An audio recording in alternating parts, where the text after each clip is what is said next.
الحمد لله رب العالمين والصلاة والسلام على خاتم الأنبياء والمرسلين أما بعد فأعوذ بالله من الشيطان الرجيم بسم الله الرحمن الرحیم۔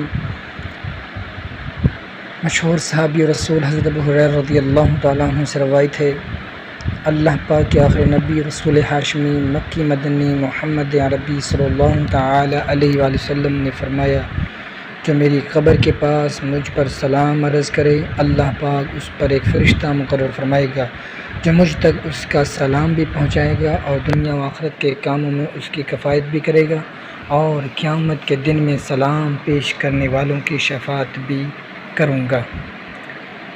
پڑھتا رہوں کثرت سے درود ان پہ صدا میں، اور ذکر کا بھی شوق پہ غوث و رضا دے۔ صلاۃ وسلام علیک یا رسول اللہ وعلی آلک وصحبک یا حبیب اللہ، صلاۃ وسلام علیک نبی اللہ وعلی آلک وصحبک یا نور اللہ۔ ولو انہم اذ ظلموا انفسہم جاؤک فاستغفروا اللہ واستغفر لهم الرسول لوجدوا اللہ توابا رحیما۔ صدق اللہ العظیم وصدق رسولہ النبی الکریم صلی اللہ علیہ وآلہ وسلم۔ معزز سامعین، ہم نے پارہ 5 سورہ نساء کی آیت نمبر 64 سے ایک حصہ سننے کی سعادت حاصل کی ہے۔ یہ بہت ہی امید افزا آیت مبارکہ ہے۔ اس مقدس مبارک آیت میں ہم گناہگاروں کو بخشش و مغفرت پانے کا ایک طریقہ بتایا گیا۔ آیت کریمہ کا مفہوم کیا ہے، اس سے ہمیں کیا اسباق سیکھنے کو ملتے ہیں، آئیے ہم سنتے ہیں۔ علم تفسیر کے ماہر علماء کرام فرماتے ہیں، ایک مرتبہ بدبخت منافقوں نے جان سے عزیز آقا رسول خدا احمد مجتبیٰ مدینے والے مصطفیٰ صلی اللہ علیہ وسلم کے خلاف سازش رچائی۔ اللہ پاک ان بدبختوں کو غارت کرے، کیسی کیسی جسارتیں کیا کرتے تھے۔ خیر، ان بیوقوفوں نے سازش رچائی اور دل میں برا ارادہ لے کر بارگاہ رسالت کی طرف چل پڑے۔ ادھر یہ برے ارادے سے چلے، ادھر حضرت جبرائیل امین علیہ السلام بارگاہ رسالت میں حاضر ہو گئے اور منافقوں کے برے ارادے کی اطلاع عرض کر دی۔ چنانچہ جب یہ منافق بارگاہ رسالت میں پہنچے، اس وقت مہاجرین و انصار صحابہ کرام علیہم رضوان کا مجمع لگا ہوا تھا۔ دل کے ارادے جاننے والے آقا مدینے والے مصطفیٰ صلی اللہ علیہ وسلم نے فرمایا، کچھ لوگ اس مجلس میں بہت برے ارادے سے آئے ہیں، انہیں چاہیے کہ کھڑے ہوں، اخلاص کے ساتھ توبہ کر لیں، ہم بھی ان کے لیے دعائے مغفرت کریں گے۔ سبحان اللہ، کیا نرالی کرم نوازی ہے۔ مجرم آئے ہیں، پیارے آقا مدینے والے مصطفیٰ صلی اللہ علیہ وسلم نے دعائیں مغفرت کی پیشکش فرما رہے ہیں۔ وہ نبیوں میں رحمت لقب پانے والا، مرادیں غریبوں کی بھرلانے والا، مصیبت میں غیروں کے کام آنے والا، وہ اپنے پراہے کا غم کھانے والا، خطا کار سے در گزر کرنے والا، بداندیش کے دل میں گھر کرنے والا۔ ایسے ہوتے ہیں آقا، مگر منافق بدبخت تھے، انہیں کیا خبر کہ دعائے مصطفیٰ کتنی عظیم نعمت ہے۔ یہ وہ بدبخت کھڑے نہ ہوئے، نہ توبہ کی، نہ پیارے آقا مدینے والے مصطفیٰ صلی اللہ علیہ وسلم کی دعائے مغفرت کے حقدار بنے۔ اس موقع پر یہ آیت کریمہ نازل ہوئی۔ اللہ پاک نے ارشاد فرمایا، وَلَوْ أَنَّهُمْ إِذْ ظَلَمُوا أَنفُسَهُمْ، اور اگر جب وہ اپنی جانوں پر ظلم کریں۔ یہ قرآن کریم کا پیارا انداز ہے۔ قرآن کریم میں عموماً گناہوں کو ظلم علی النفس یعنی اپنی جان پر ظلم کہا گیا ہے۔ اس میں ہمارے لیے سبق ہے کہ گناہ کرنے والا کسی کا کچھ نہیں بگاڑتا، بلکہ وہ اپنے آپ کو جہنم کا حقدار بنا کر خود پر ہی ظلم کرتا ہے۔ مزید اس مقام پر لفظ از ارشاد فرمایا، اس کا معنی ہوتا ہے جب کبھی، یعنی جب قیامت کے تک کے لیے سبق ہے کہ کوئی بندہ وہ کہے دنیا کے کسی خطے میں ہو، جب بھی کبھی گناہ کر کے اپنے آپ پر ظلم کر بیٹھے تو کیا کرے۔ فرمایا جاؤ کا، تو اے محبوب تمہارے حضور حاضر ہوں، حاضر ہو کر کیا کرے، فاستغفر اللہ واستغفر لهم الرسول، اور پھر اللہ سے معافی چاہے اور رسول ان کی شفاعت فرمائے۔ یعنی وہ بندہ خود بھی اللہ پاک سے مغفرت کی دعا کرے اور محبوب رحمان مکی مدنی سلطان صلی اللہ علیہ وسلم اس کی شفاعت فرمائے۔ لوجد اللہ توابا رحیما، تو ضرور اللہ کو بہت توبہ کرنے والا مہربان پائیں۔ معزز سامعین، اس آیت کریمہ میں ہم گناہ گاروں کو بخشش کا ذریعہ بتایا گیا ہے۔ آیت کریمہ کے الفاظ میں وقت کی بھی کوئی قید نہیں ہے، گناہ کی بھی قید نہیں ہے، فرض کی بھی کوئی قید نہیں ہے، اور جگہ کی بھی کوئی قید نہیں ہے۔ یعنی قیامت تک کے لیے جب بھی دنیا کے کسی کونے میں کسی بھی فرد نے بڑے سے بڑا یا چھوٹے سے چھوٹا کوئی بھی گناہ کر لیا، اس کے لیے حکم ہے جاؤ کا، یعنی وہ محبوب اکرم نور مجسم شاہ بنی آدم رسول محتشم صلی اللہ علیہ وسلم کے قدموں میں حاضر ہو جائے، یہاں آ کر توبہ کرے، اللہ پاک سے معافی مانگے، امت کے غمخوار آقا صلی اللہ علیہ وسلم کی شفاعت مانگے، حضور صلی اللہ علیہ وسلم شفاعت فرما دیں گے تو اس کی بخشش ہو جائے گی۔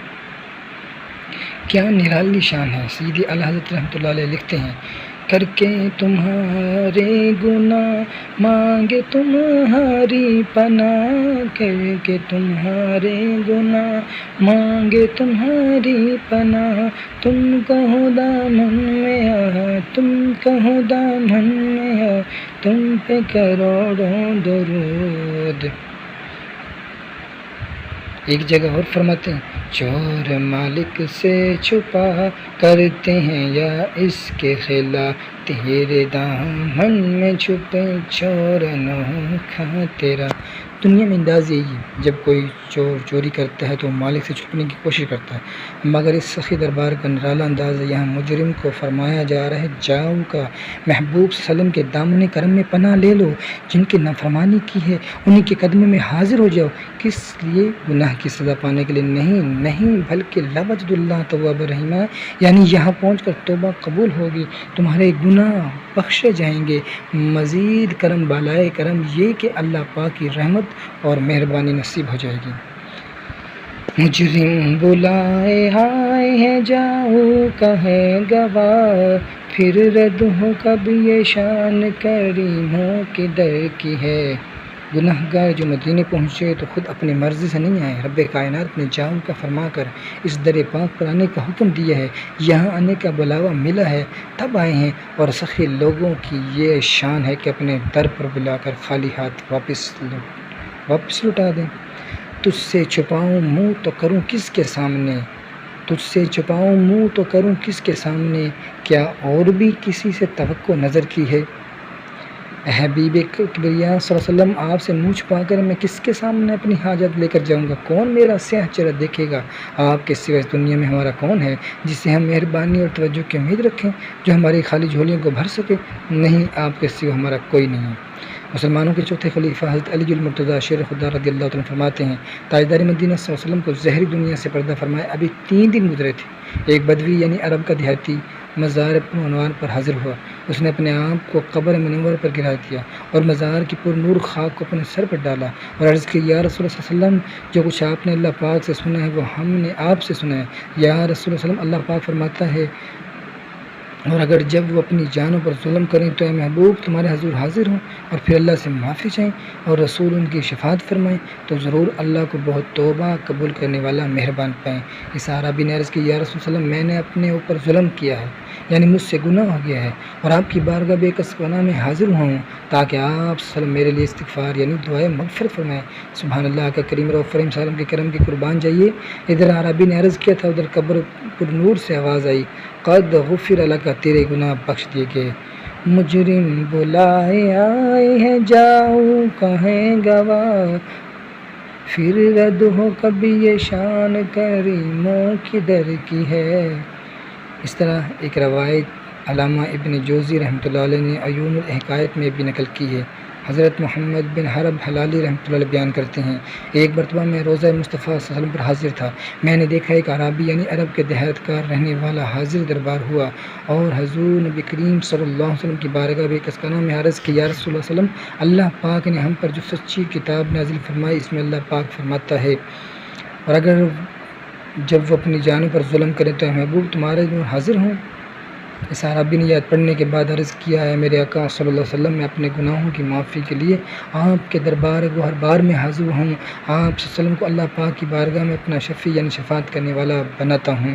یہ کہہ کر وہ عاشق رسول عربی رونے لگا اور اس کی زبان پر یہ اشعار جاری ہوئے، اے وہ بہترین ذات جن کا مبارک وجود اس زمین میں دفن کیا تو اس کی عمدگی اور پاکیزگی سے پاکیزگی سے میدان اور ٹیلے معطر ہوں گے۔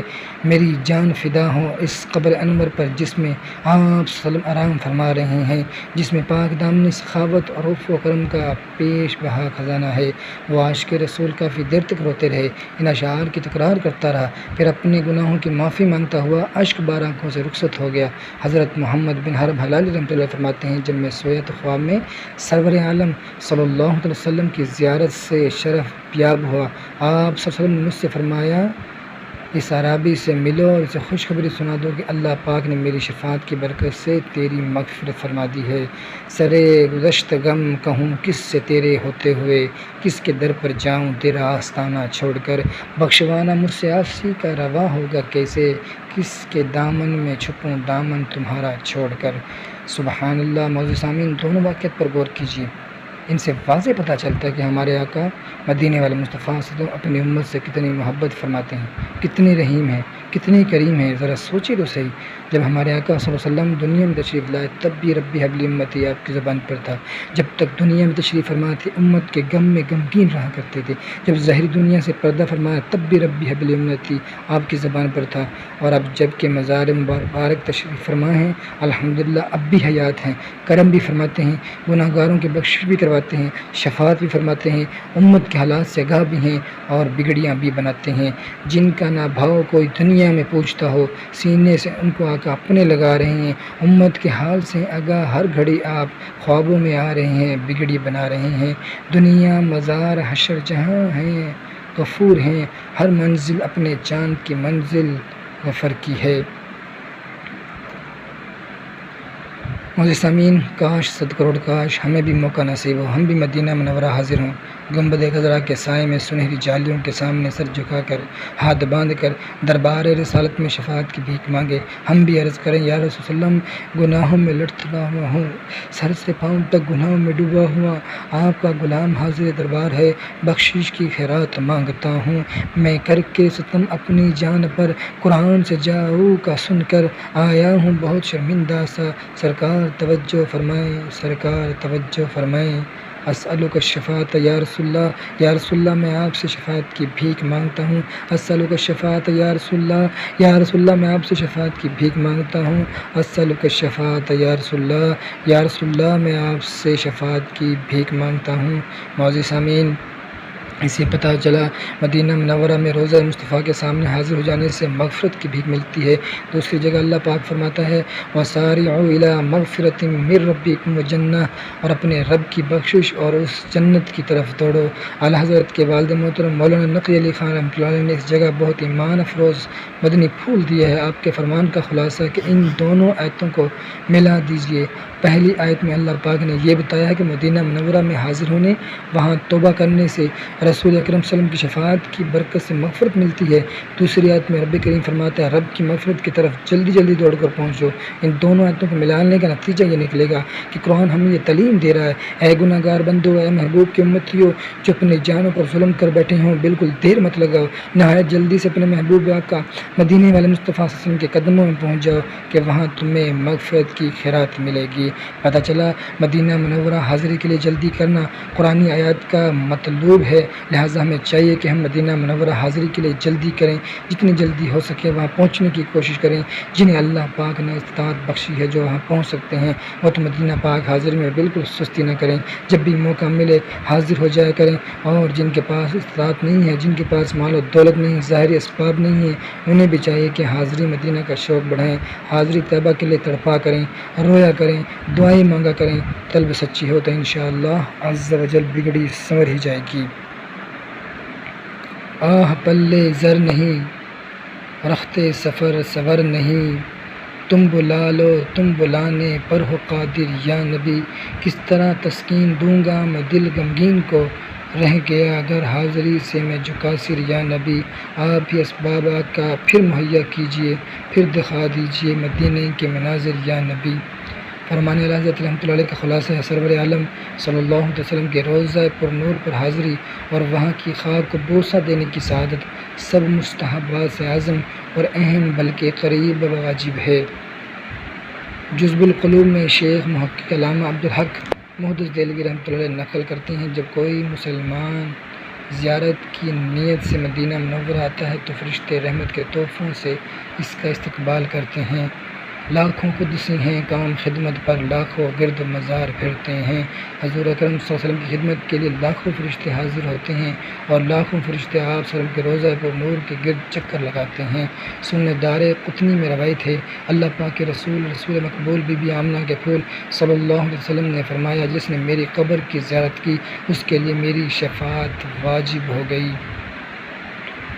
طیبہ میں مر کے ٹھنڈے چلے جاؤں آنکھیں بند، سیدھی سڑک یہ شہر شفاعت نگر کی ہے۔ اے زائرین مدینہ اسی چوکھٹ پہ عمر گزار دو، اگر قسمت میں یہی موت نصیب ہوگی تو خوشخبری ہے کہ طیبہ میں مرنا سیدھا جنت کا راستہ ہے۔ معزز سامعین، حدیث پاک میں بڑا ایمان افروز ہمیں سبق ملتا ہے، وہ یہ کہ میدان محشر میں شفاعت بہت سارے لوگ کریں گے۔ شفاعت کبریٰ ہمارے آقا مولا مکی مدنی مصطفیٰ صلی اللہ علیہ وسلم کا خاصہ ہے، یعنی ابتدا شفاعت کا دروازہ حضور اکرم نور مجسم شاہ بنی آدم رسول محتشم صلی اللہ علیہ وسلم کھولیں گے۔ اس کے بعد دیگر انبیاء کرام علیہ السلام بھی شفاعت فرمائیں گے، فرشتے بھی شفاعت کریں گے، علماء بھی شفاعت کریں گے، شہداء بھی شفاعت کریں گے، حاجی بھی شفاعت کریں گے، باعمل حافظ بھی شفاعت کریں گے۔ لیکن مدینہ منورہ حاضری دینے والے کی شان نرالی ہے۔